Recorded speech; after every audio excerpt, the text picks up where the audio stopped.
Assalamualaikum warahmatullahi wabarakatuh. Waalaikumsalam warahmatullahi wabarakatuh. Bismillahirrahmanirrahim. Alhamdulillahirabbil alamin. Assalatu wassalamu ala asrofil anbiya'i wal mursalin sayyidina Muhammadin wa ala alihi wa sahbihi ajmain. Amma ba'du. Yang terhormat Bapak Kepala Sekolah Pelangaan Daya 1, yang saya hormati Bapak Ibu Guru. Pertama-tama, marilah kita panjatkan puja dan puji syukur kita kehadirat Allah Subhanahu wa Ta'ala, karena atas berkat rahmat dan hidayahnya kita bisa berkumpul dalam acara diseminasi budaya positif. Salawat serta salam semoga tercurahkan kepada junjungan kita Nabi Muhammad SAW. Bapak Ibu yang saya hormati, adapun susunan acara pada acara diseminasi ini adalah: satu, pembukaan; yang kedua, sambutan dari kepala sekolah; yang ketiga, acara inti; dan yang keempat, sesi tanya jawab; dan terakhir, penutup. Menginjak acara pertama, yaitu pembukaan. Marilah kita buka acara dengan pembukaan Bismillahirrahmanirrahim. Acara kedua yaitu sambutan dari kepala sekolah. Waktu dan tempat kami persilahkan.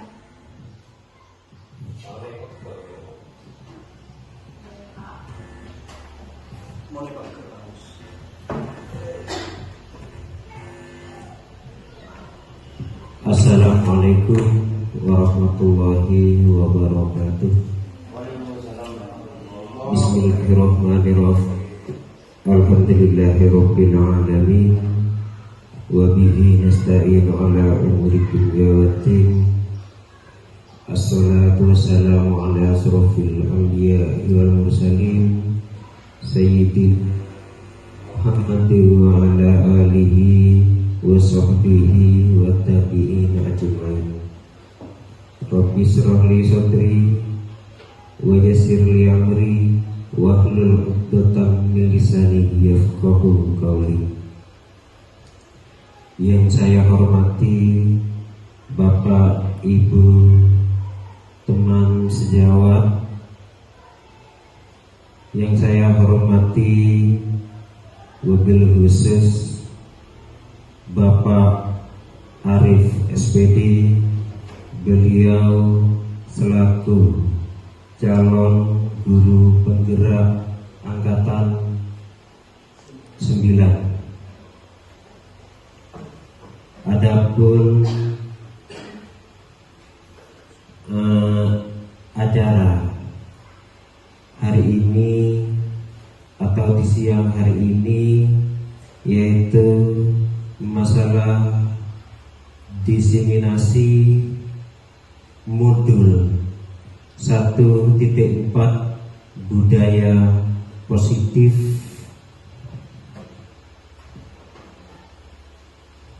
pada pendidikan calon guru penggerak.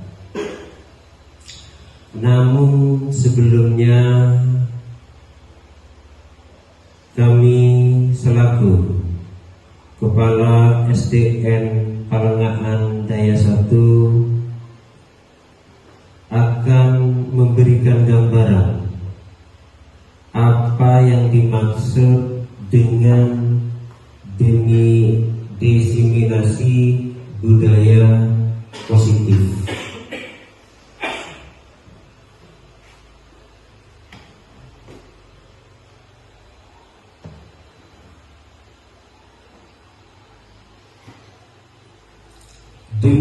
Diseminasi budaya positif adalah salah satu tugas dalam modul 1.4 pada pendidikan calon guru penggerak.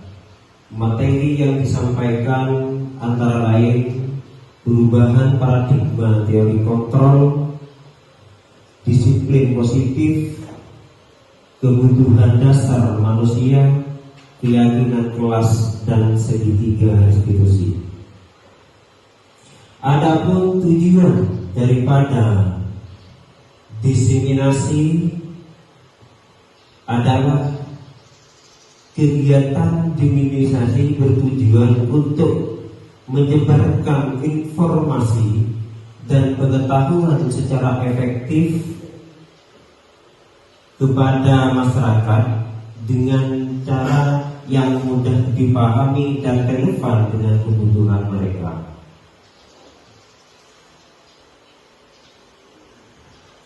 Sedangkan budaya positif itu meliputi satu, perubahan paradigma stimulus respon. Sedangkan yang kedua, konsep disiplin positif. Sedangkan yang ketiga, keyakinan kelas. Dan yang keempat adalah pemenuhan 5 kebutuhan dasar manusia. Dan yang kelima, posisi kontrol. Dan yang keenam, segitiga restitusi. Gambaran masalah diseminasi budaya positif. Untuk lebih detailnya akan dipaparkan oleh Bapak calon guru penggerak dari SDN Palengahan Daya 1, yaitu Bapak Arif SPD.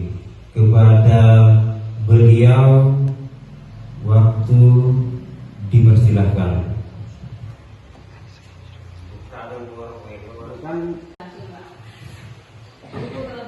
Terima kasih kepada Bapak Makmur SPDSD karena telah diberi sambutan.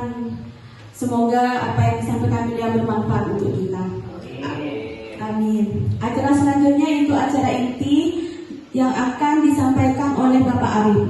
Waktu dan tempat kami persilahkan. Assalamualaikum warahmatullahi wabarakatuh. Terima kasih kepada Bapak Kepala Sultan dan juga Dewan Guru yang telah memberikan kesempatan di siang hari ini, di mana di sini saya memberi tugas diseminasi budaya positif modul 1 tempat guru penggerak. Baiklah saja. Saya Arif SPDSD CGP Angkatan 9 Kabupaten Pamekasan.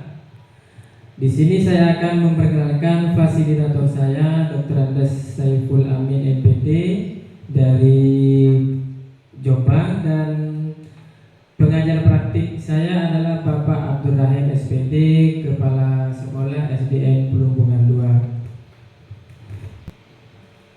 2. Agenda yang akan dilakukan pada kesempatan kali ini adalah satu, pembukaan, yang kedua kompetensi lulusan capaian umum dan capaian khusus, pemahaman inti, eksplorasi konsep, dan terakhir refleksi. Baik, kompetensi lulusan 1.4. Di sini modul ini diharapkan berkontribusi untuk mencapai kompetensi lulusan yang berikut. Yang pertama, guru penggerak memahami pentingnya mengetahui kebutuhan belajar dan lingkungan yang memfasilitasi seluruh individu di sekolah agar dapat meningkatkan kompetensinya secara aman dan nyaman. Yang kedua, guru penggerak mampu menggerakkan komunitas sekolah untuk bersama-sama mengembangkan dan mewujudkan visi sekolah yang berpihak pada murid dan berlandaskan nilai-nilai kebajikan universal. Selanjutnya, capaian umum modul 1.4. Memahami konsep pendidikan menurut Ki Hajar Dewantara dihubungkan dengan konsep budaya dan lingkungan positif di sekolah yang berpihak kepada murid. Melakukan evaluasi dan refleksi tentang praktik disiplin dalam pendidikan Indonesia secara umum untuk mendapatkan pemahaman baru mengenai konsep disiplin positif untuk menciptakan murid dengan profil pelajar Pancasila, memahami peran sebagai guru untuk membangun budaya positif dengan menerapkan konsep disiplin positif dalam berinteraksi dengan murid. Selanjutnya, capaian khusus modul 1.4 mendemonstrasikan pemahaman CGP mengenai konsep budaya positif yang di dalamnya terdapat konsep perubahan paradigma stimulus respon dan teori kontrol. 3 teori motivasi perilaku manusia, motivasi internal dan eksternal, keyakinan kelas, hukuman dan penghargaan. 5 kebutuhan dasar manusia, 5 posisi kontrol guru, dan segitiga restitusi.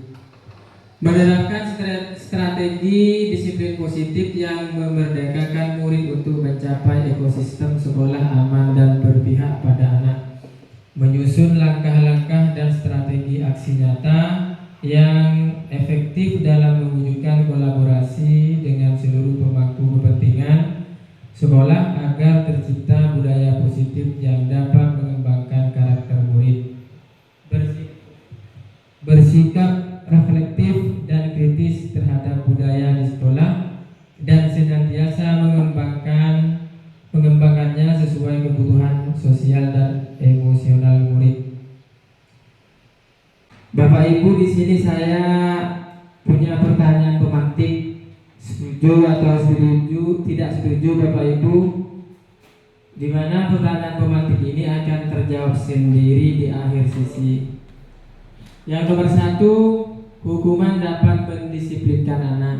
Yang kedua, pemberian hukuman dengan hal positif seperti membaca atau membersihkan halaman sekolah dapat meningkatkan disiplin anak. Nomor 3, memberi penghargaan dapat meningkatkan motivasi belajar anak. Ini pertanyaan pemantiknya.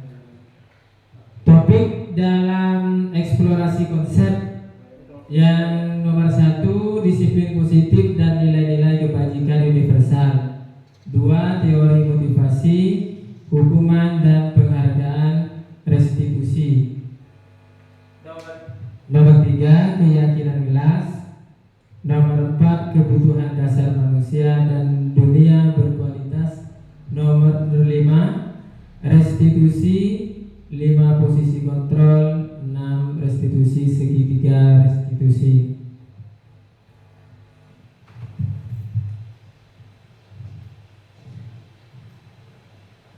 Selanjutnya, eksplorasi konsep pembelajaran 2.1 disiplin positif, nilai-nilai kebajikan universal. Bapak Ibu, selanjutnya ini tentang perubahan paradigma kegiatan kepala tangan. Di sini ada contoh, ada A dan B, Anda dan teman Anda. Sobeklah secari kertas kecil, tuliskan benda atau sesuatu yang sangat berharga untuk Anda. Letakkan di salah satu tangan Anda dan genggam benda atau sesuatu tersebut dengan segala daya. Buatlah sebuah kepalan. Teman Anda yang B akan mencoba dengan sekuat tenaga dengan berbagai cara untuk meminta Anda memberikan benda tersebut. B membujuk, mengancam, menghardik, merayu, menyuap, apa saja agar dapat membuka kepalan tangan Anda. Apa yang akan terjadi? Nah, ini perubahan paradigma teori kontrol atau teori pilihan, ilusi kontrol. Yang nomor 1, ilusi guru mengontrol. Nomor 2, murid. Ilusi bahwa kritik dan membuat orang merasa bersalah dapat menguatkan karakter. Yang ketiga, ilusi bahwa semua perbuatan positif efektif dan bermanfaat. Yang keempat, ilusi bahwa orang dewasa memiliki hak untuk memaksa. Selanjutnya, perubahan stimulus respon teori kontrol teori pilihan. Sini siapa sesungguhnya yang memiliki kontrol? Stimulus di sini ada 2. stimulus responnya ini tidak ada. Terus yang ada teori kontrol atau pilihan. Pilihannya kita berusaha memahami pandangan orang lain tentang dunia. Semua perilaku memiliki tujuan. Yang ketiga, hanya Anda yang bisa mengontrol diri Anda. Yang keempat, Anda tidak bisa mengontrol orang lain. Yang kelima, kolaborasi dan konsensus menciptakan pilihan-pilihan baru. Yang keenam, model berpikir menang-menang. Bapak Ibu, ini tentang diagram disiplin positif. Di sini disediakan sudah ada diagram tentang disiplin positif, di mana di situ ada teori kontrol atau teori pilihan dari William Glasser. Teori kontrol atau teori pilihan dari Dr. William Glasser ini sudah dipetakan menjadi beberapa bagian. Ini yang pertama, Anda tidak bisa mengontrol orang lain hanya dengan hanya Anda yang bisa Anda kontrol diri Anda. Terus selanjutnya, semua perilaku memiliki tujuan. Model berpikir menang-menang, kolaborasi dan konsensus menciptakan pilihan-pilihan baru. Realitas atau kebutuhan kita berbeda. Kita berusaha memahami pandangan orang lain tentang dunia. Setiap orang memiliki gambaran berbeda. Nah, selanjutnya di bawahnya, makna disiplin ini belajar kontrol diri dengan menggali potensi kita agar tercapai tujuan mulia, yaitu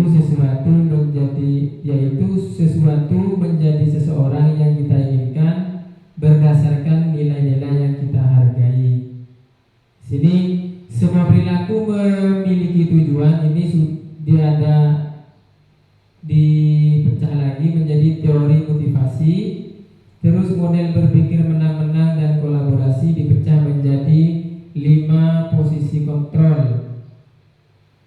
Selanjutnya 5 kebutuhan dasar manusia: bertahan hidup, penguasaan, kasih sayang dan rasa diterima, kesenangan, dan yang terakhir kebebasan.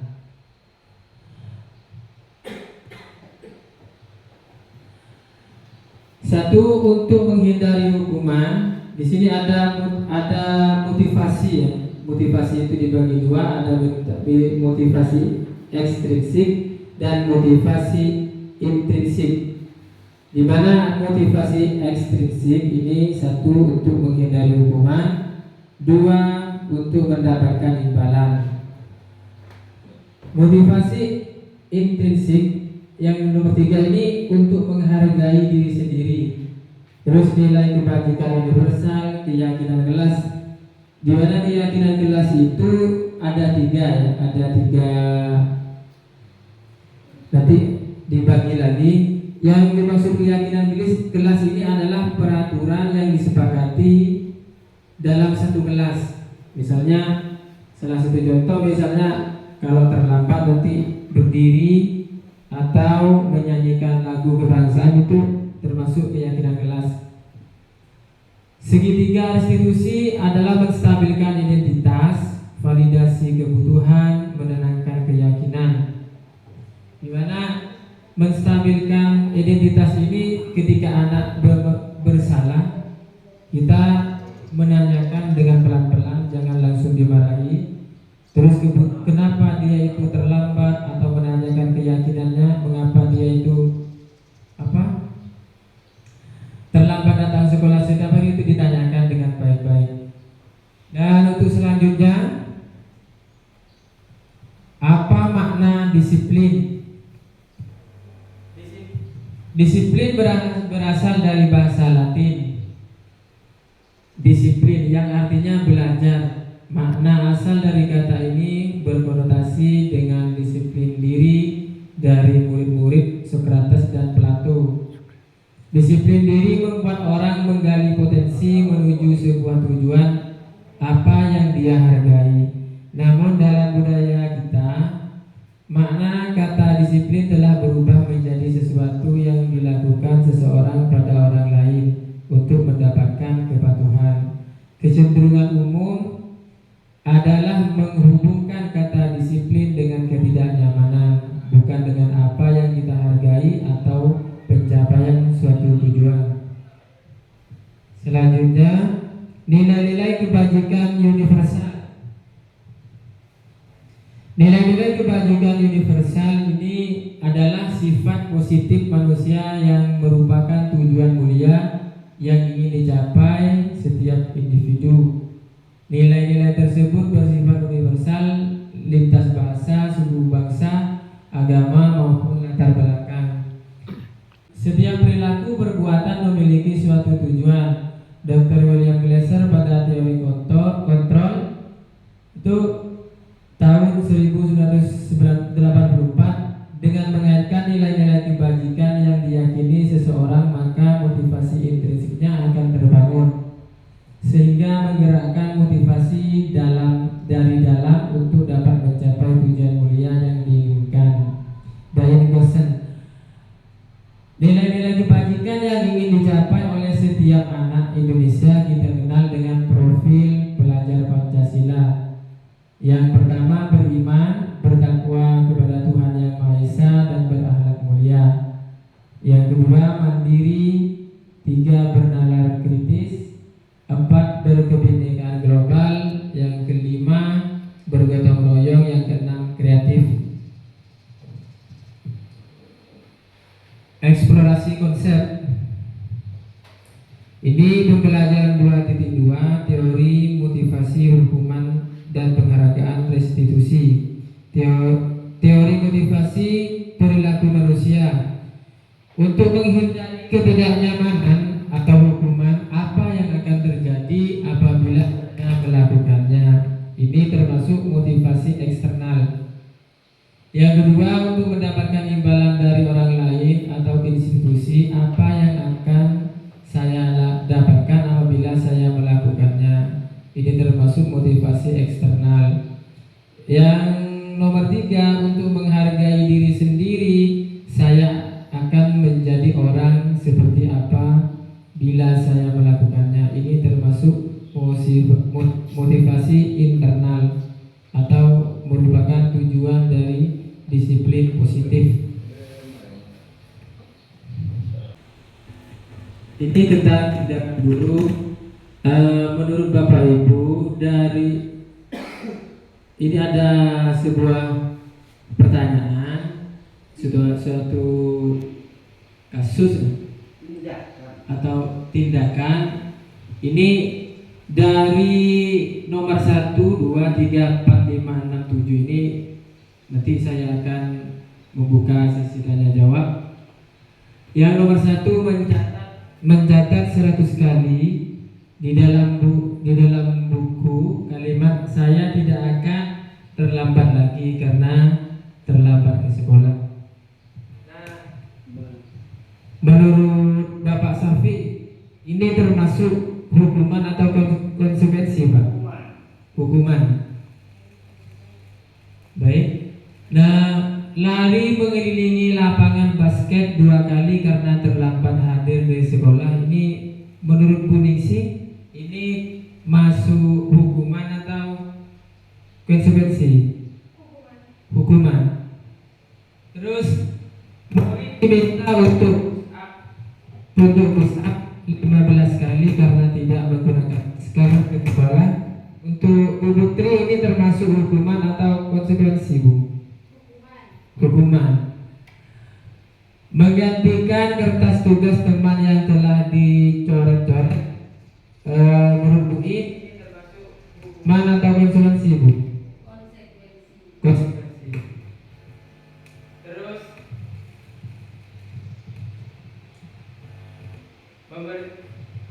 membersihkan tumbahan air di meja tulis karena tersenggol pada saat belajar. Itu untuk Bapak Munib ini termasuk konsekuensi apa hukuman, Pak Munib? Konsekuensi. Terus murid disuruh untuk mengenakan sepatu seharian di sekolah karena tidak termasuk hukuman konsekuensi. Terus yang terakhir, lari mengelilingi lapangan basket 2 kali terlambat 10 menit untuk pelajaran PJOK. Menurut Bu Ningsih ini termasuk apa, Bu? Hukuman. Ya. Ibu yang sudah memberikan jawaban untuk beberapa tindakan guru ini, mungkin dari pertanyaan itu mungkin sudah mengerti tentang hukuman atau konsekuensi. Mari kita jawab bersama-sama.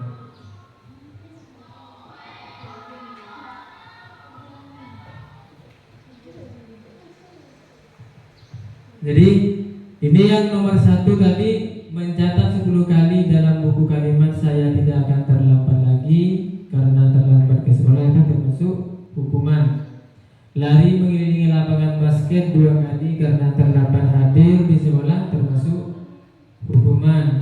Murid diminta untuk push up 15 kali karena tidak menggunakan masker ke sekolah termasuk hukuman. Menggantikan kertas tugas teman yang telah dicoret-coret termasuk konsekuensi.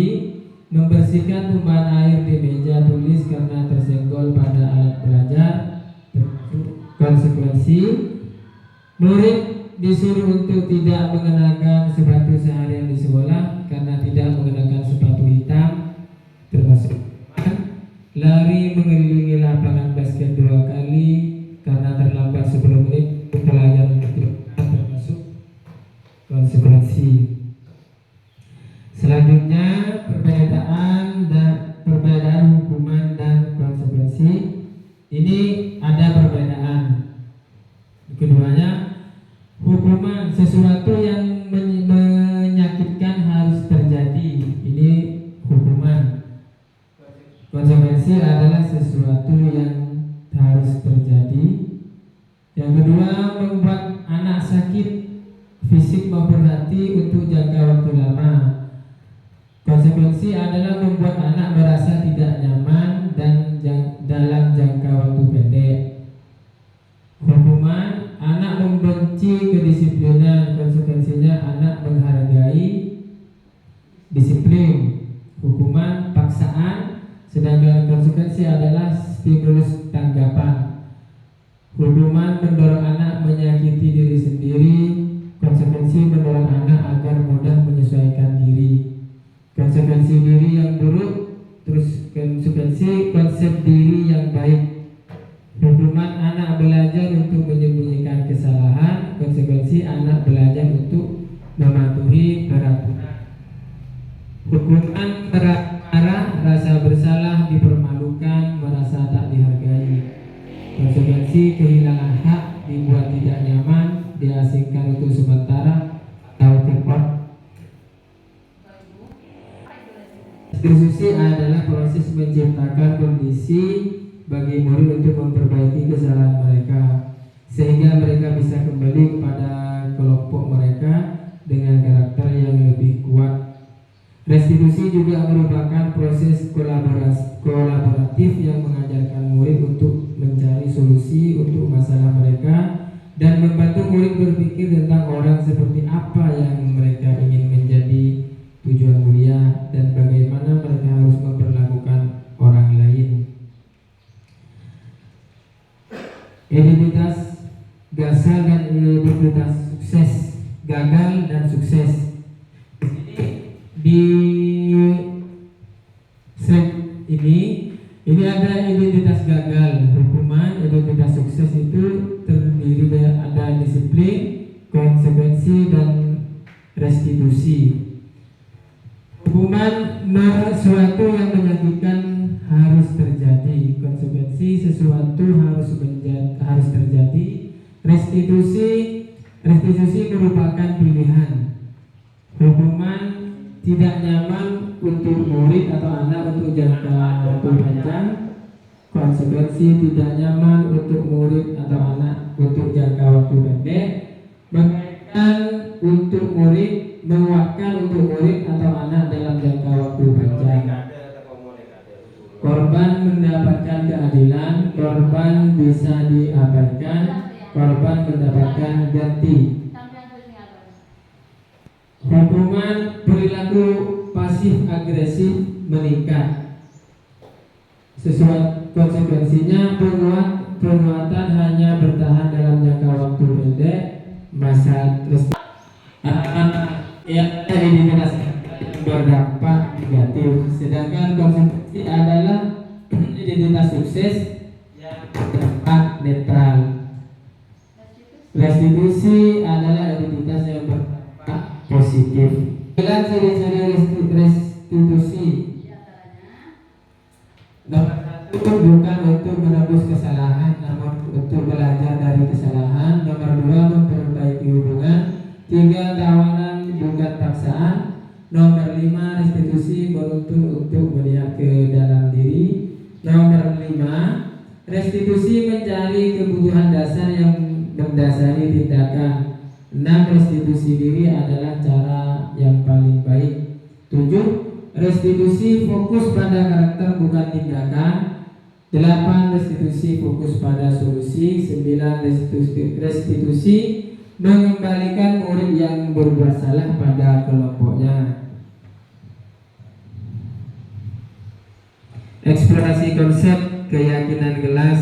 Mengapa tidak peraturan saja, mengapa harus keyakinan? Ini mengapa kita memiliki peraturan harus menggunakan helm bila mengendarai kendaraan roda 2. Yang kedua, mengapa kita memiliki peraturan 3M, menggunakan masker, mencuci tangan, dan menjaga jarak 1,5 meter. Mengapa kita memiliki peraturan harus datang tepat waktu pada saat mengikuti pelatihan? Untuk mendukung motivasi intrinsik, kembali ke nilai-nilai keyakinan. Keyakinan lebih menggerakkan seseorang dibandingkan mengikuti serangkaian peraturan. Budaya positif dimulai dari peraturan kelas, di mana jika sudah terpenuhi peraturan kelas maka akan terbentuk keyakinan kelas. Jika sudah terbentuk keyakinan kelas akan terbentuk lingkungan yang positif. Ada beberapa kesepakatan kelas. Yang A, kami guru dan murid yang saling menyayangi. B, kami murid yang semangat belajar. C, kami murid yang peduli dengan teman-teman.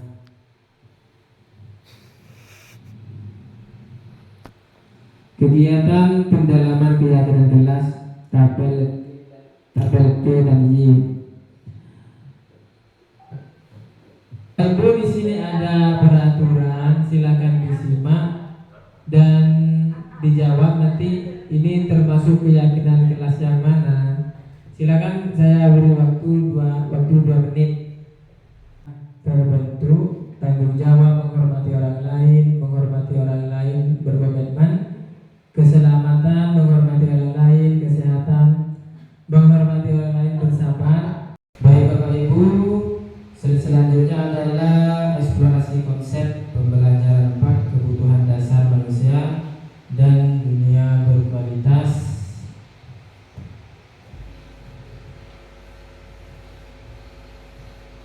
Sekarang menginjak ke kebutuhan dasar manusia. Kebutuhan dasar manusia yang pertama adalah bertahan hidup, di mana semua orang itu ingin bertahan hidup. Di antaranya yaitu kasih sayang dan rasa diterima, penguasaan, kesenangan, dan ketepatan.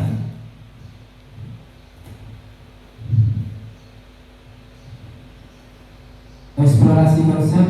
Ini pembelajaran 5 posisi kontrol. 5 posisi kontrol yaitu penghukum, pembuat orang merasa bersalah, teman, pemantau, manajer. Dari 5 posisi kontrol itu, perhatikan beberapa pertanyaan yang ada di depan. Berdasarkan 5 posisi kontrol ini, 5 pertanyaan ini termasuk yang mana? Saya beri waktu berapa menit untuk menyelesaikan soal yang ada di depan. Silakan.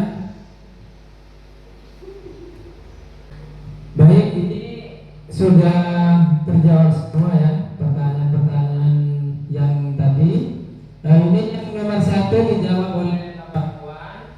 Saya kecewa dengan kamu itu. Bapak Iwan menjawab membuat orang merasa bersalah. Dan yang nomor dua, jawaban dari Bapak Wahab itu penghukum.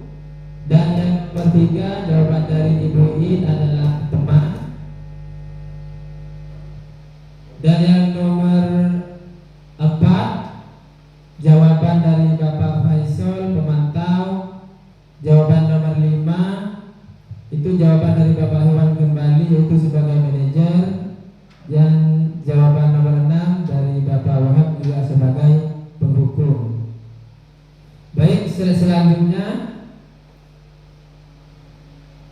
yaitu eksplorasi konsep pembelajaran 6, yaitu segitiga restitusi. Di sini saya menampilkan segitiga restitusi.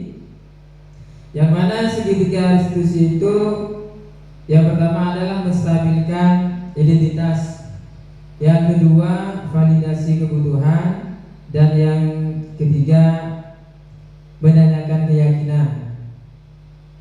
Baik, selanjutnya ini untuk kategori menstabilkan identitas, guru berkata berbuat salah itu hal yang manusiawi, tidak ada manusia yang sempurna. Bapak Ibu juga buat salah, kita pasti bisa menyelesaikan permasalahan ini. Bapak Ibu tidak tertarik untuk mencari tahu siapa yang benar, siapa yang salah. Bapak Ibu lebih tertarik untuk menyelesaikan masalah. Kalau kamu menyalahkan dirimu sendiri terus-menerus, apakah kamu bersikap baik pada dirimu?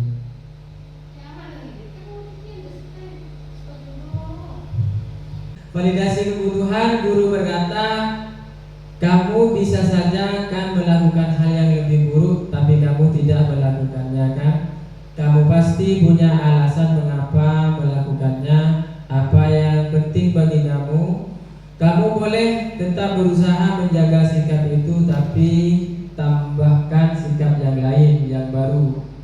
Maukah kamu belajar cara lain untuk mendapat yang kamu butuhkan tanpa harus memukul?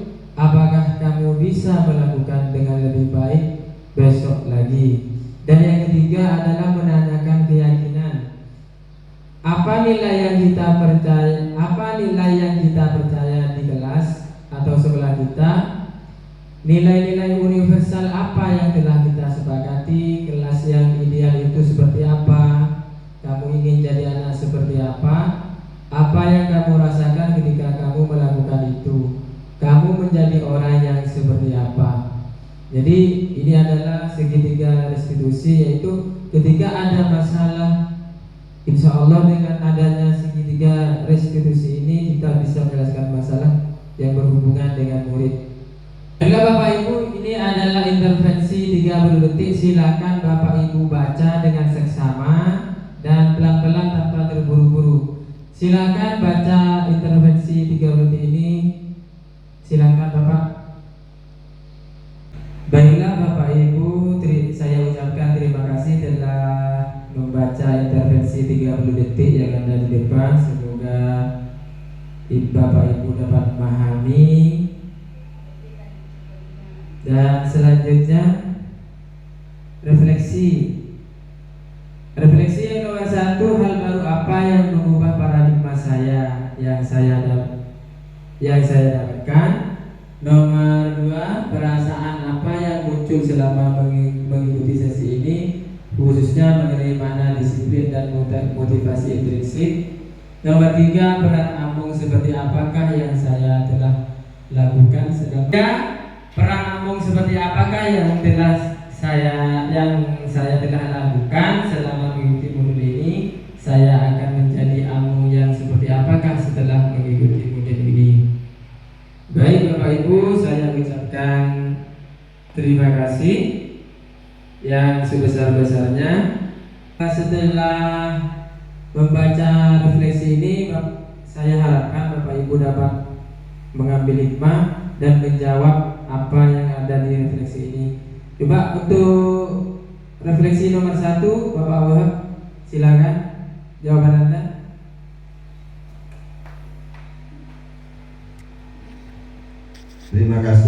sampaikan kepada Bapak Arif selaku pembaca materi atau selaku calon guru penggerak. Nah, masalah refleksi yang pertama, hal baru yang mengubah paradigma saya mendapatkan setelah saya mengikuti materi yang telah disampaikan oleh Bapak Arif, sehingga saya punya wawasan atau pengetahuan dengan adanya materi-materi tersebut yang telah kami sampaikan itu menambah pengetahuan dan wawasan bagi saya yang sangat luas. Terima kasih Pak Arif. Baik, saya sampaikan terima kasih kepada Bapak Wahab. Yang nomor 2, perasaan apa yang muncul selama mengikuti sesi ini, khususnya mengenai makna disiplin dan motivasi intrinsik? Silakan untuk Bu Ini bisa menjawab. Terima kasih untuk Pak Arif selaku CGP Angkatan 9 dari SDN Mandai 1. Mengenai makna disiplin dan motivasi intrinsik, sangat memotivasi diri saya sendiri selaku pendiri untuk menciptakan disiplin positif untuk peserta didik yang akhirnya bisa menimbulkan motivasi minat belajar yang pada peserta didik, khususnya bisa membudayakan budaya positif di SDN Mandai 1. Terima kasih Pak Rigi. Baik, terima kasih.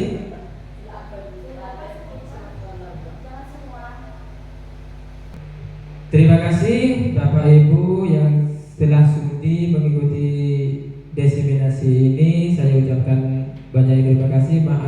Mohon maaf jika ada kekurangan, jika ada salah kata dari saya. Untuk selanjutnya saya pasrahkan kepada Bu Sulastri.